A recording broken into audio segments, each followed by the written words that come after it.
3박 4일짜리 빡빡한 일정 때문에 첫째 날에 이어 둘째 날에도 우리는 6시에 서둘러 아침을 먹고 7시에 호텔 체크아웃을 한 다음 호텔을 출발했습니다. 장가계에서의 첫날, 장가계의 북쪽에 있는 천제산을 포함하여 무릉원 자연경관 및 역사지구와 장가계 대협곡을 돌아본 우리는 둘째 날에는 천문산을 가기로 하였는데, 천문산에 가기에 앞서 쇼핑 일정으로 우황청심원으로 유명한 북경 동인당 장가계 사무실과 보이차 판매점에 들렀습니다. 동인당은 북경에 위치한 한약방으로 1669년 설립되어 1723년부터 188년 동안 청나라 황제 8명을 섬겼다고 하며 2001년 완전 국유기업이 되었습니다. 1997년 자회사인 북경동인당이 상하이 증권거래소에 상장되었는데, 최근 북경동인당의 시가총액은 521억 위안으로 우리 돈으로 10조 원 정도이며, 우리나라 삼성바이오로직스 73조 원, 셀트리온 36조 원과 비교할 수 있습니다. 북경동인당에서는 간단한 진맥을 거쳐 생약을 살 것을 권고받았지만 아픈 것이 전혀 없던 저는 불필요하다고 생각하여 거절했고, 친구들도 1인당 365만원과 260만원, 160만원의 약을 사도록 권고받았는데 아무도 사지 않았습니다. 저는 개인적으로 몸에 특별한 문제가 확인도 안 된 상태에서 수백만원을 들여 효능이 불확실한 약을 사는 것은 현명하지 못하다는 생각입니다. 평소에 커피나 차를 거의 마시지 않는 저는 차에 대해 아는 것도 관심도 별로 없었기에 보이차에 대해서도 잘 모르고 있었는데, 설명을 들어보니 보이차가 장기간에 걸쳐 보관하면서 서서히 발효시키기 때문에 다른 차에 비해 가격이 비싼 이유는 이해할 수 있었습니다. 물론 비싼 가격이 비싼 만큼 몸에 좋은지는 다른 문제이지만요. 쇼핑 숙제를 마친 우리는 천문산에 가기에 앞서 가벼운 마음으로 보봉호에 들렀습니다. 한자로 보배 보자와 봉우리 봉자를 쓰는 보봉호 입구에서 셔틀버스를 타고 10분쯤 올라갔을까요? 12시가 조금 안 되어 우리는 보봉호 선착장에 도착했습니다. 유람선을 타고 구명조끼를 입은 다음 자리에 앉자 유람선은 아담한 호수 안으로 미끄러지듯이 조용히 달려갑니다. 보봉호는 물 공급과 홍수 조절을 위해 해발 430m 위에 골짜기를 막아 만든 인공호수라고 하는데, 길이가 약 2.5km, 폭이 가장 넓은 곳은 150m에 이른다고 하며 수심은 72m 정도라고 합니다. 보봉호는 산골짜기에 만들었기 때문에 골짜기 사이를 유람선을 타고 가면서 보는 볼록볼록 솟아있는 조그만 봉우리들의 경치와 물에 비친 경치가 한 폭의 그림을 보는 듯 아름다웠습니다. 호숫가에 있는 수상가옥에서는 토가족 아가씨가 부르는 노래가 흥을 돋굽니다. 유람선은 호수를 한 바퀴 돌아 출발 지점으로 돌아오는데 20분쯤 걸린 것 같습니다. 보봉호에서 내려온 우리는 점심을 맛있게 먹고 오후에는 그날의 하이라이트라 할 수 있는 천문산으로 이동했습니다.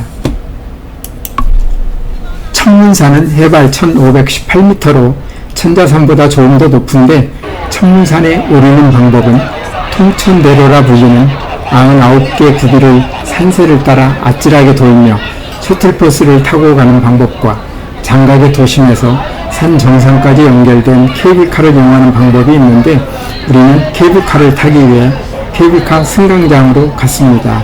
우리 가이드가 예고한 대로 케이블카를 타기 위해 너무나 많은 사람들이 찾아오기 때문에 우리의 천문산 관광은 줄서기로부터 시작되었습니다.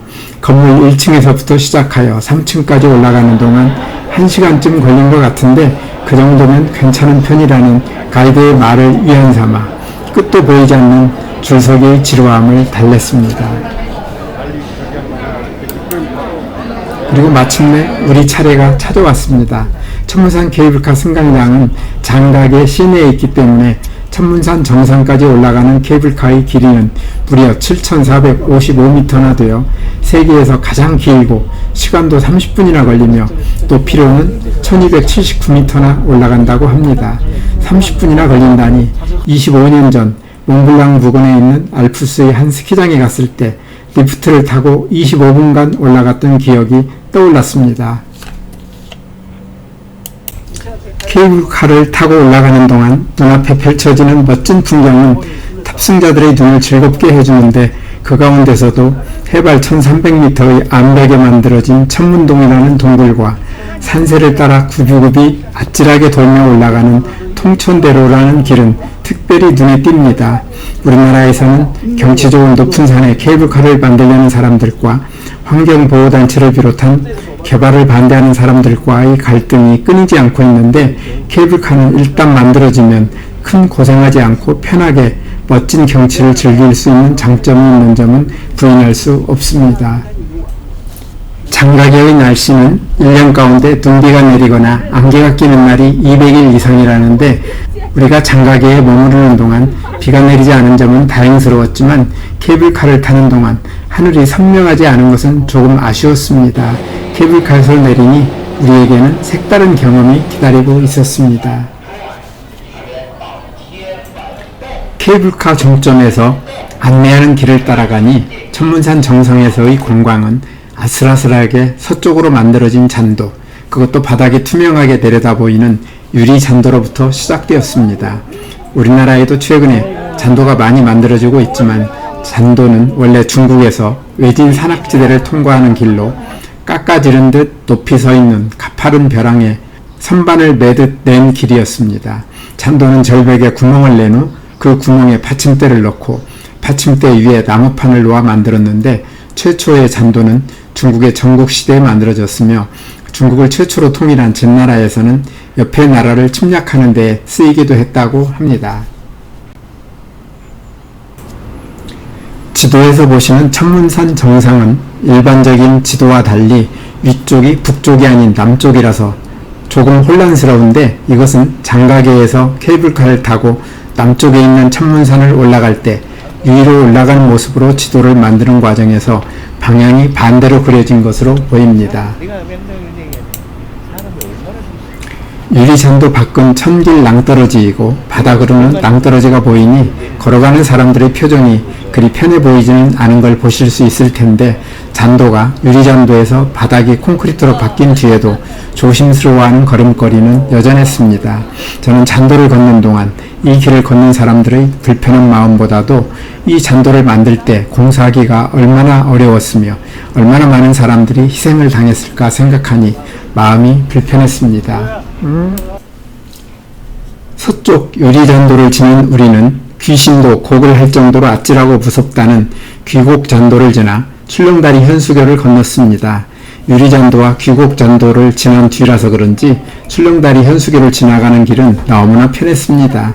현수교를 지나서는 쉼터에서 잠시 휴식을 취했는데 이곳에서는 우리 한국 사람들이 흥을 즐길 줄 아는 특성을 이용하여 돈벌이하는 장면도 볼 수 있었습니다.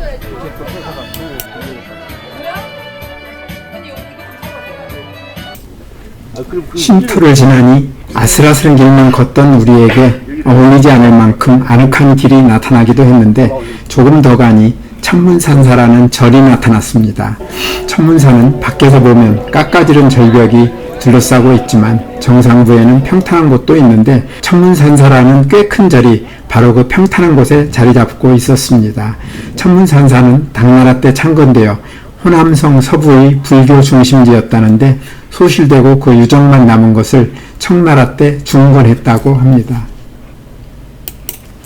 천문산사에서 그날을 하이라이트라 할 수 있는 천문동까지 가는 길은 오른쪽인 동쪽 유리잔도를 지나 천문산 정상 부분의 바깥쪽으로 가는 길과 천문산 정상 부분의 가운데 쪽으로 리프트와 에스컬레이터를 타고 가는 두 길이 있는데 우리 일행이 피곤해 보인다고 느낀 가이드는 체력 소모가 비교적 적다고 판단되는 가운데 쪽 길을 선택했습니다. 저는 개인적으로는 바깥쪽 길을 가고 싶었지만 개인의 행동을 할 수는 없었으므로 여러 사람들의 뜻을 따라갈 수밖에 없었습니다. 두 길이 장단점이 있겠지만 리프트를 타고 정상 쪽으로 편히 올라가는 것도 쉬기도 하면서 그런 대로 괜찮았습니다. 리프트에서 내려 숲속 오솔길을 따라 한참 내려가니 이번에는 어디에서 이 많은 사람들이 나타났을까 궁금할 정도로 엄청난 인파를 만났습니다. 사람들에 밀려서 또 한참을 내려가니 이번에는 에스컬레이터가 나타났습니다. 천문동에는 천문동 위에 7개, 아래에 5개, 모두 12개의 에스컬레이터가 설치되어 있는데 길이를 모두 더하면 897m에 달하고 높이로는 340m를 오르내릴 수 있습니다. 우리 일행은 패키지 여행이었기에 잘 몰랐는데 나중에 알고 보니 위쪽 7개는 무료이고 아래쪽 5개는 돈을 받는다고 합니다.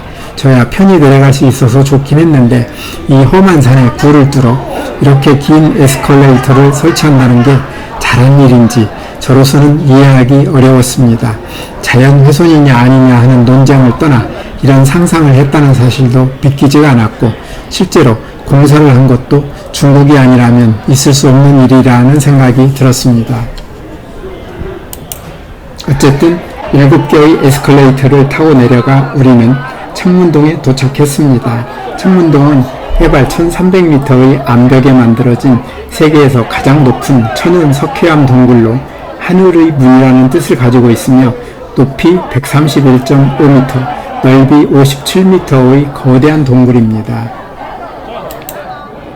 천문산은 고대에는 고량산으로 불리웠는데 중국의 삼국시대 오나라 때인 263년 고량산에 호련히 절벽이 열리니 마치 문과 같아서 세계적으로 기이한 경관이 형성되었다고 하여 고량산을 하늘로 가는 입구라는 뜻의 천문산으로 개칭하였다고 합니다. 천문동 아래에는 넓은 천문동 광장이 있으며 천문동에서 천문동 광장으로 내려가는 길은 2가지가 있는데 하나는 999개의 계단이고 또 하나는 5개의 에스컬레이터인데 우리는 에스컬레이터를 타고 천문동 광장으로 내려갔습니다. 천문동 광장에 서면 천문동과 천문동으로 올라가는 999개 계단이 한 폭의 그림처럼 한눈에 들어옵니다. 우리는 신비스러워 보이는 천문동을 올려다보면서 사진과 동영상을 넉넉하게 찍고 잠시 휴식을 취하다가 내리막길에 들어섰습니다. 우리는 천문동 광장에서 조금 이동하여 올라갈 때 이용했던 케이블카와 다른 케이블카를 짧게 타고 산을 내려오면서 그날의 천문산 관광을 마무리했습니다. 생각해보면 장가기에서의 둘째 날 천문산 관광도 날씨도 좋고 볼만한 것은 대부분 볼 수 있었으니 대체로 만족스러운 하루였습니다. 다만 이번 장가계 관광에서 아쉬운 점이 있다면 중국에서는 사람도 자연도 존중받지 못한다는 느낌이 들었는데 저만 그렇게 느꼈을까요? 중국이 안면 인식 기술에 있어서는 세계 최고라고 저는 믿고 있는데 천자산과 천문산을 관광하면서 제 얼굴이 너무 많이 찍히는 것이 여간 마음을 불편하게 하지 않았습니다. 중국인이든 외국인이든 그곳에 찾아오는 모든 사람들의 움직임을 이처럼 실시간으로 파악할 필요가 있을까요? 중국에서는 사생활은 보호받아야 할 가치가 없는 것일까요? 중국에서는 돈을 벌기 위해서라면 자연도 존중받지 못한다는 저의 느낌은 제가 너무 민감하기 때문일까요?